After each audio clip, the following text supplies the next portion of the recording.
வணக்கம். செல்வகுமாரின் அனைத்து மாநிலங்களுக்குமான இந்திய வானிலை ஆய்வறிக்கை 2024 மார்ச் 29 வெள்ளிக்கிழமை ஆதிகாலை நிலவர வானிலை பதிவு.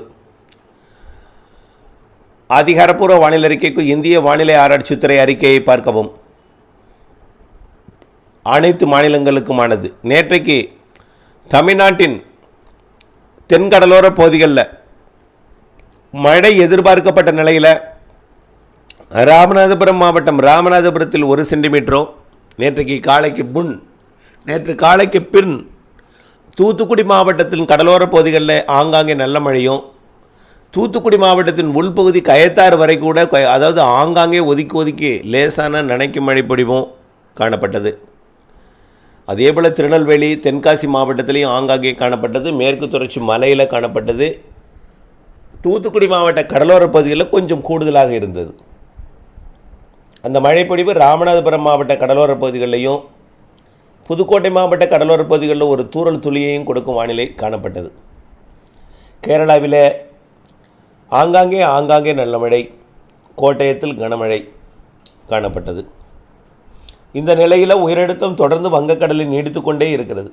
சூரியனின் குத்துக்கத்தில் நிலநடுக்கோட்டை தாண்டி குமரிமுனையை நெருங்கி கொண்டிருக்கிறது. ஏப்ரல் 10 குமரிமுனையை தொடும். ஏப்ரல் 26 வரை, ஏப்ரல் 10 26 வரை தமிழ்நாட்டில் பயணித்து படிப்படியாக வடக்கு நோக்கி சூரியன் குத்துக்கதிர் செல்ல ஜூன் 21 வட இந்தியாவில் கடகரேகையிலே பயணிக்கும். இதன் காரணமாக படிப்படியாக வெப்பம் உயரும். உயரழுத்தம் தொடர்ந்து வலுவாக நீடித்து கொண்டிருக்கிற காரணத்தினால கிழக்கு காற்று நுழைவதன் காரணமாக கிழக்கு காற்று, அதாவது குளிர்காற்று, உயரழுத்த காற்று நுழைவதன் காரணமாக 24 மணி நேரமும் அந்த உயரழுத்தம் ஒரே மாதிரியாக சுழண்டு கொண்டிருக்கும்.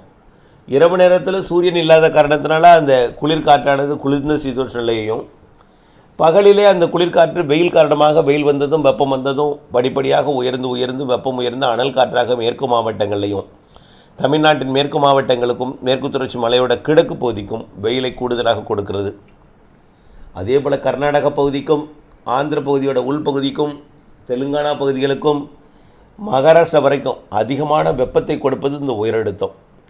தமிழ்நாட்டில் நுழையக்கூடிய காற்று ஆந்திர பிரதேசம், மகாராஷ்டிரா, கர்நாடகா மற்றும் அதாவது கர்நாடகா மகாராஷ்டிரா வரைக்கும் பயணிக்கிறது.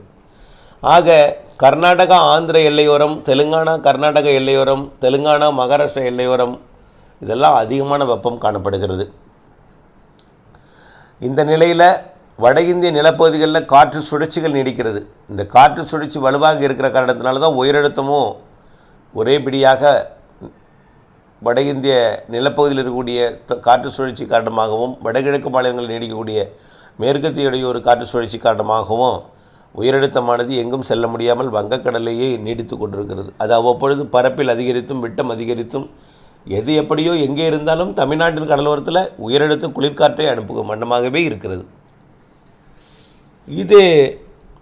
இதே நிலை ஏப்ரல் 5, 6 தேதி வரைக்கும் கூட தொடரும். ஏப்ரல் 10 தேதி வரைக்கும் கூட இது தொடர்வதற்கு வாய்ப்பு இருக்கிறது. ஏப்ரல் 10 தேதியில் கொஞ்சம் கடலோர வெப்பம் கூடும், உள் மாவட்ட வெப்பநிலை இன்னும் கூடும்.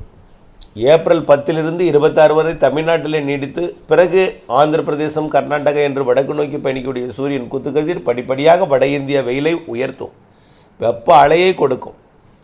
இந்த ஆண்டு சராசரிக்கு கூடுதல் வெப்பம், அனைவருக்கும் வெப்பம் உண்டு. கடலோரம் 100 டிகிரியை தொடும், உள்ளே 100 டிகிரியை தாண்டி விட்டது.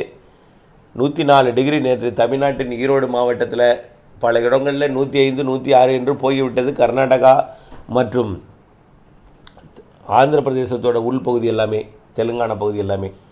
ஆக இந்த வெப்பம் உயர்வது தவிர்க்க முடியாத ஒன்றாகிவிட்டது. அதற்காக வருத்தத்துடனும் தெரிவிக்கிறேன்.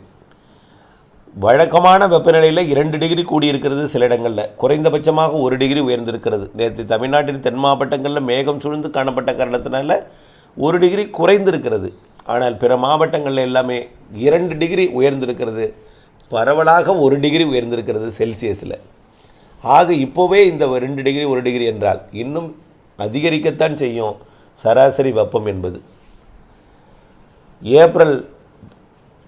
அதாவது தமிழ்நாட்டின் தேர்தல் தேதியாம் ஏப்ரல் 19 அந்த தேதியை ஒட்டிய நாட்களிலே வெப்பசலன இடிமழை பொழிவு உள் மாவட்டங்கள்லேயும் கர்நாடக கேரள எல்லையோர மாவட்டங்கள்லேயும் கொஞ்சம் இருக்கும். வெயில் ஆனால் கண்டிப்பாக இருக்கும். வெயிலுக்கு பின்னு தான் அந்த வெப்பசலன இடிமழை. கண்டிப்பாக புழுக்கம் வியர்வைக்கு இடையே தான் அந்த வெப்பசலன இடிமழை பொழிவு வரும்.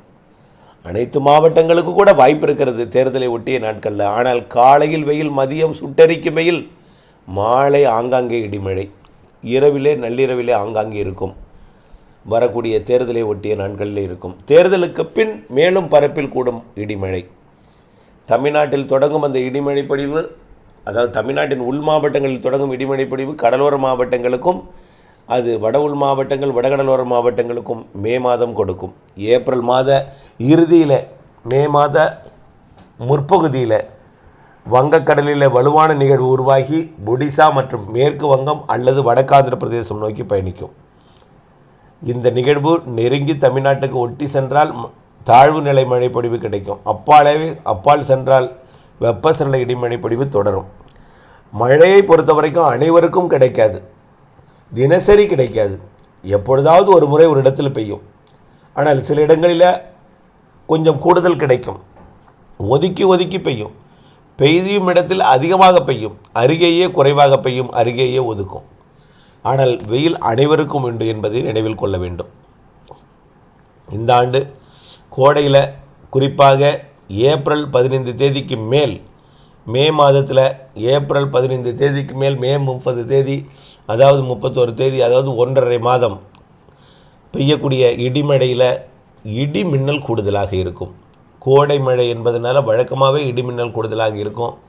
இந்த ஆண்டு இடி மின்னல் தாக்குதல் கூடுதலாக இருக்கும். காரணம், கார்பன் வாயு, மாசு, தூசு எல்லாமே அதிகமாக குவிக்கப்படுகிறது. ஆசிய ஐரோப்பிய மாசு தூசு எல்லாம் இந்தியாவிலையும் தெற்காசிய தென்கிழக்காசிய நாடுகளில் குவிக்கிறது. இதனால் இடி மின்னல் அதிகமாக இருக்கும். பரப்பில் குறைந்த மழை, பெய்யும் இடத்தில் கூடுதல் மழை. அதேபோல் அனைவருக்கும் பரவலான வெயில், படிப்படியாக அதிகரிக்கும் வெயில் வரக்கூடிய மே மாத இறுதி வரைக்கும் அதிகரித்திருக்கும். ஜூன் மாதத்தில் வட இந்தியாவில் வெப்பம் உயரும். ஜூன் மாதம் 1, 2 அல்லது மே 31 தேதிகளில் தென்மேற்கு பருவமழை கேரளாவில் தொடங்கும். ஒரு நிகழ்வால் தொடங்கும். நிகழ்வு வடக்கு நோக்கி நகர்ந்து செயலிழக்கும். அதே நேரத்தில் வலுவான மழைப்பிடிப்பு தொடக்கம் கொடுத்து பிறகு சீரற்ற நிலை 1.5 மாதம் நீடிக்கும். பருவமழை முன்னேற்றத்தில் எடுத்துகிட்டு போய் பாகிஸ்தான் எல்லையோரம் பருவமழையை தொடக்கிய பிறகு சீராகும் மழை. அந்த ஜூன் மாதம் ஜூலை 10 தேதி 15 தேதி வரைக்கும் ராஜஸ்தான், குஜராத் மற்றும் பஞ்சாப் உள்ளிட்ட பகுதிகளில் கடுமையான வெயில் வாட்டும். குறிப்பாக ராஜஸ்தானின் பாகிஸ்தான் எல்லையோரம் மிக கடுமையான வெப்பநிலை, அதாவது 47 டிகிரி 50 டிகிரி வரைக்கும் கூட போகலாம் செல்சியஸில். ஆகவே ராஜஸ்தான் உச்சபட்ச வெயிலால், மிகவும் அதிகமான வெயிலால் இந்த ஆண்டு ஜூன் மாதம் சற்று கூடுதலாக அனுபவிக்க நேரிடும். அதே நேரத்தில் பருவமழை முன்னேற்றமாகி பருவமழை தொடங்கியதும் அது தணிந்துவிடும். ஆனால் அதற்கு முன் ஜூன் மாதம் கடுமையான இடிமின்னல் வட மாநிலங்களிலே இருக்கும். மே மாதத்துலேயும் ஜூன் மாதத்துலேயும் ஏப்ரல், மே, ஜூன் வட மாநிலங்களில் பெய்யக்கூடிய மழையில் இடிமின்னல் கூடுதலாக இருக்கும்.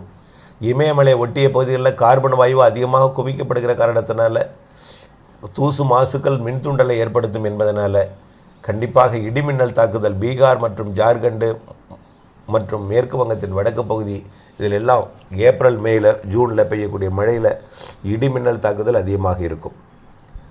பருவமழை சரியான நேரத்தில் தொடங்கினாலும் முதல்ல முன்னேற்றத்தில் இருக்கும். ஜூலை 15 சீராகும். ஜூலை 15க்கு பிறகு ஆகஸ்ட், செப்டம்பரில் சிறப்பான ஒரு தென்மேற்கு பருவமழை பின்மழையாக கொடுக்கும். ஆக பருவமழையானது பின்மழையாக இருக்கும் அந்த நாட்களிலே, அதாவது நெகட்டிவ் ஐஓடி மற்றும் லானின் அமைப்பாக பசிபிக் பெருங்கடலில் லானின் அமைப்பும் இந்திய பெருங்கடலில் நெகட்டிவ் ஐஓடியும் அமைந்து வங்கக்கடல் வெப்பம் உயர்ந்து வங்கக்கடல், ஒடிசா மற்றும் ஆந்திர பிரதேசம் பகுதிகளில் வலுவான நிகழ்வு ஆகஸ்ட், செப்டம்பரில் உருவாகி அது தென்மேற்கு பருவமழையை கேரளா, கர்நாடகாவில் தீவிரப்படுத்தும். மகாராஷ்டிரா, குஜராத்தில் சராசரி மழையும், கேரளா, கர்நாடகாவில் பின் மழை சராசரிக்கு கூடுதல் மழையும். முதலிடத்தை ஒடிசா பிடிக்கும், 2வது இடத்தை சத்தீஸ்கர் பிடிக்கும், 3வது இடத்தை மேற்கு வங்கம், வடகிழக்கு மாநிலங்கள் பிடிக்கும், அடுத்த இடத்தை ஆந்திர பிரதேசம் வடக்கு பகுதி பிடிக்கும். இப்படி வங்கக்கடலோரத்தின் வடக்கு பகுதியை ஒட்டிய பகுதி அதிக மழைப்பொழிவு பெறும் இந்த ஆண்டு தென்மேற்கு பருவமழை காலத்தில். ஆந்திராவிலே செப்டம்பரில் வலுத்திருக்கும். அணைகள் நீர்பிடிப்பு பகுதிகளில் மழைப்பொழிவு என்பது ஆகஸ்ட் செப்டம்பரில் தான் இருக்கும். ஆரம்பம் என்பது கொஞ்சம் தொய்வாக இருக்கும். உடனடியாக அணைகளை நிரப்பும் மழை கிடைக்காது. ஆரம்பத்தில் ஆகஸ்ட் செப்டம்பரில் நல்ல மழை கிடைக்கும். அதே நேரத்தில் வடகிழக்கு பருவமழை சரியான நேரத்தில் தொடங்கும். தென் மாநிலங்களுக்கு சிறப்பான மழை இருக்குது. அக்டோபர் 20, 21, 22 தேதிகளில் தொடங்கக்கூடிய வடகிழக்கு பருவமழை நல்ல ஒரு மழைப்பொழிவை வடகிழக்கு பருவமழை காலத்தில் தென் மாநிலங்களுக்கு கொடுக்கும். தென் மாநிலங்களில் சராசரிக்கு கூடுதல் மழை அனைத்து மாவட்டங்களுக்குமே கிடைக்கும்.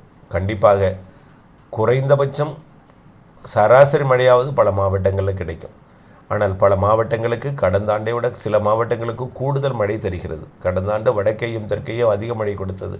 அப்படிப்பட்ட அதிக மழைப்பொழிவு இந்த ஆண்டும் இருக்கிறது சில மாவட்டங்களில் என்பதையும் புரிந்து கொள்ள வேண்டும். தொடர்ந்து ஐவரை கூட இணைந்திருங்கள். மாதலழிந்து பணி செய்தல் ஆகும்படி அன்போடு கேட்டுக்கொள்கிறேன். நன்றி.